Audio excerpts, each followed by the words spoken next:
விஜயோடைய cinema character remake படங்கள் பெரிய அளவில் ஒர்க் அவுட் ஆயிருக்கு. அவருடைய முதல் ரீமேக் படம்னாலே காதலுக்கு மரியாதை தான். காதலுக்கு மரியாதை மலையாளத்தில் அனியாத்தி பிராவு அப்படின்ற பேர்ல அங்க வந்தது. குஞ்சுகோ கோபன் நடிச்சிருந்த அந்த படம் வந்து இப்படியாப்பட்ட ஒரு படமா காதலுக்கு மரியாதை விஜய்க்கு வந்து அமைஞ்சது. பாட்டெல்லாம் சூப்பர் ஹிட். பிரியமானவள்னு ஒரு படம் வந்து பவித்ர பந்தம்னு வெங்கடேஷ் நடிச்ச ஒரு படம் தெலுங்குல சூப்பர் டூப்பர் ஹிட். பிரியமானவள் படம் 100 days போடுச்சுங்க.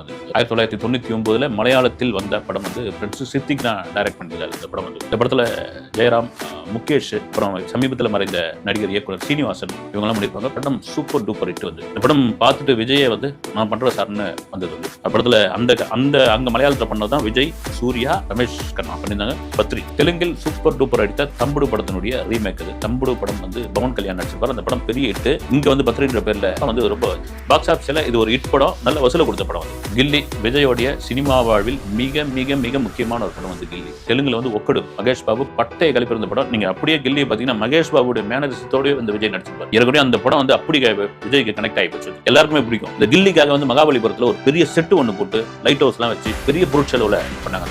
படம் சூப்பர் டூப்பர் ஹிட். விஜயோடைய சினிமா கேரக்டர் மிக முக்கியமான படம். தெலுங்குல நந்தமுரி கல்யாண், பூரி ஜெகநாத் இயக்கி மகேஷ் பாபு நடித்த தெலுங்கில் சூப்பர் டூப்பர் அடித்த படம் வந்து போக்கிரி. அப்படியே அதையும் வந்து ரீமேக் பண்ணியிருந்தாங்க. பிரபுதேவா தான் டைரக்ட் பண்ணியிருந்தாரு. அந்த போக்கிரில இருந்து இந்த போக்கிரிக்கு பெரிய பெரிய ஹிட்டுக்கான காரணம் வந்து வசனங்க. போக்கிரி மாதிரி ஒரு ஹிட் வரலாறு வந்து விஜய் வாழ்க்கையில் கிடையவே கிடையாது. அதுவும் ஒரு ரீமேக் படம் என்பதில் மாற்றுக்கிறது கிடையாது. நண்பன் சொல்லவே தேவையில்ல. 3 Idiots ஒரு ஹிந்தியில ஒரு சூப்பர் டூப்பர் ஹிட் அடிச்ச படம் வந்து சங்கர் ரீமேக் படத்தை டைரக்ட் பண்ண போறாரா அப்படின்றப்பெல்லாம் ஒரு இந்த படத்தை அறிவிப்பு இல்லாதப்ப எல்லாருக்கும் பெரிய ஆச்சரியமா இருந்தது. அப்புறம் 3 Idiots வச்சு பண்ண போறாருன்னு ஓகே இது எப்படி இங்க பண்ண போறாரு அப்படின்ற மாதிரி ஒரு கேள்வி வந்து விஜய் நடிக்கிறாரு கூட வந்து ஸ்ரீகாந்த், ஜீவா நடிக்கிறாங்கன்னு விஜய் எப்படி ஒத்துக்கிட்டாரு அந்த மாதிரியான கேள்வியெல்லாம் இருந்தது. ஆனால் படம் வந்து வேற லெவலில் கொண்டு போச்சு.